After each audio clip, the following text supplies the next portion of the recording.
Everyone আসসালামু আলাইকুম। This is Rasel. নাম তো শোনাই হোগা। আমার নাম শুনেন বা না শুনেন, এসআর সিড কোম্পানির এসআর সুইট টু মিষ্টি কুমড়ার নাম অবশ্যই শুনছেন। আমরা সেই মিষ্টি কুমড়া খেতে আমরা এখন আছি রাজবাড়ী জেলার সূর্যনগর গ্রাম, আর ইউনিয়নটা মির্জানপুর ইউনিয়ন, সূর্যনগর গ্রাম। সূর্যনগর গ্রাম। আমরা এখন আছি এসআর সিড কোম্পানির একটা হাইব্রিড মিষ্টি কুমড়া এসআর সুইট টু এর ফিল্ড ভিজিটে আছি। আমার সাথে এই মিষ্টি কুমড়াটা চাষ করছে সেই ভাই আছে, ভাইয়ের সাথে আমরা কথা বলবো। গত বছর ভাই মাত্র 2টা ঝাড় করছিল, সেই 2 ঝাড়ের সুবাদে রেজাল্ট সে ভালো পায়। আজকে সে তার এখানকার এক পাহি 25% জমি সে মিষ্টি কুমড়া চাষ করছে। তা আমরা এখন সরাসরি ভাইয়ের সাথে কথা বলবো। আসুন। আসসালামু আলাইকুম। ভাই আপনার নামটা?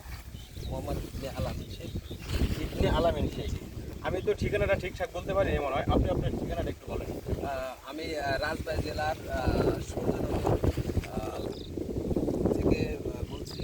এখানে আমি কৃষি চাষ করি অনেকদিন ধরে। আমাদের বাড়িটাও সূর্যনগর পোস্ট এবং গ্রাম দোয়েলনগর। আমি যতদূর শুনছি আমাদের রাজবাড়ী জেলার কাঁচাবাজার আরাফাত বীজ ভান্ডার, সেখান থেকে আপনি এসআর সুইট টু মিষ্টি কুমড়া আনছেন। এই মিষ্টি কুমড়া গত বছর আমি যতটুকু শুনছি, গত বছর কতটুকু করছিল? গত বছর আমি 1 প্যাকেট আনছিলাম। 1 প্যাকেট আনছিল জন্য ট্রায়ালের জন্য। ট্রায়াল করে মোটামুটি কেমন ফল পাইছে? মোটামুটি আলহামদুলিল্লাহ, ফলটা ভালোই ছিল। অনেক ফল ধরছে, যার কারণে আমি এই বছরে বেশি লাগাইছি। এক প্যাকেট ট্রাই করছিল ভাই, সেই সুবাদে অনেক ভালো হওয়ার কারণে সে এখানকার এক পাহি জমি করছে।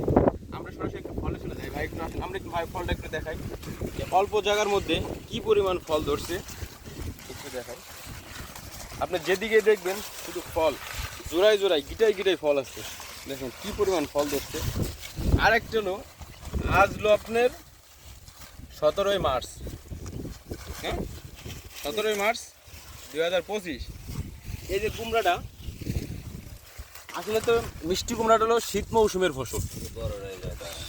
ফসল, কিন্তু হাইব্রিড এখন যে জাতগুলা এটা 12 মাস চাষ করা যায়। কিন্তু আপনি যদি এই ফসলটাই যদি আপনি শীত মৌসুমে চাষ করা যেত, তাহলে এক একটার গড় ওজন হয়তো 6 থেকে 7 কেজি। এখন আপনি আনসিজন হাইব্রিড এবং বীজের গুণগত মান ভালো থাকার কারণে যথেষ্ট পরিমাণ ফল আসছে, কিন্তু ফলের সাইজটা একটু তুলনামূলক একটু ছোট।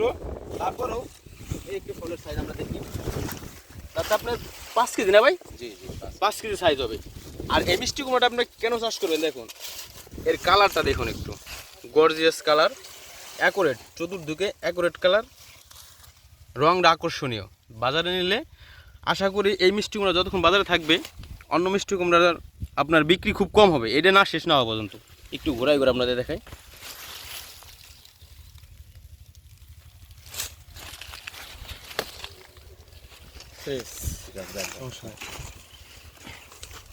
এই হলো মিষ্টি কুমড়ার প্রপার সাইজটা। কিন্তু এটা যদি আপনার সিজনের সময় শীত মৌসুমে করা হয়, তাহলে এটার থেকে আরও 1 থেকে 1.5 কেজি ওজন বেশি হবে। জি 1 থেকে 1.5 কেজি ওজন একটু বেশি হবে। তা বাজারে তো মোটামুটি এটা চাহিদা কেমন? মোটামুটি আলহামদুলিল্লাহ ভালো। আমি কালার ভালো এবং সাইজটা ভালো, যার কারণে একটু মানুষ আমি আরো একটা বিষয় শুনছি, ভাই আরো অন্য জাতের 2টা জাতের মিষ্টি কুমড়া চাষ করছে। আমরা জাত বিষয় জানবো না। এই 3টে জাত আপনি চাষ করছেন, তার মধ্যে আপনার কাছে মনে হচ্ছে ভালো কোনটা? তার মধ্যে আমার এইটাই ভালোই মনে হয়েছে। আগামীতে মোটামুটি আপনার এই গ্রামে তো মোটামুটি অনেক কিছু চাষ হয়। জি তা আপনার কাছে যদি কোনো কৃষক বা আপনার এলাকায় কোনো লোক এই মিষ্টি কুমড়া সম্পর্কে জানতে চায়, তা আপনি তাদের কি বলতে পারেন? আমি বলবো, যদি আমার কাছে এটা জানতে চাই যে এটার জাতটা কি, তখন আমি বলবো যে এটা এসআর সুইট টু চাষ করে আপনি মোটামুটি সন্তুষ্ট। এবং যদি এই মিষ্টি কুমড়াটা বাংলাদেশের যে কোনো প্রান্তে থেকে কৃষক চাষ করতে চায়, সে চাষ করতে পারবে না? একটু বলেন। হ্যাঁ অবশ্যই বাংলাদেশের যে কোনো প্রান্ত থেকে যদি এটা চাষ করতে চায় এবং সময় এই মৌসুমে, তাহলে এটা চাষ করতে পারবে, কোনো সমস্যা নেই। তো সুপ্রিয় দর্শক, আমরা আপনাদের বিস্তারিত আরও ভিডিও তুলে ধরবো। তাই যদি ভিডিওটা ভালো লাগে থাকে অবশ্যই চ্যানেলটি সাবস্ক্রাইব এবং ফলো দিয়ে রাখবেন। নতুন ভিডিও আপনাদের মাঝে চলে যাবে। আসসালামু আলাইকুম, সবাই ভালো থাকবেন।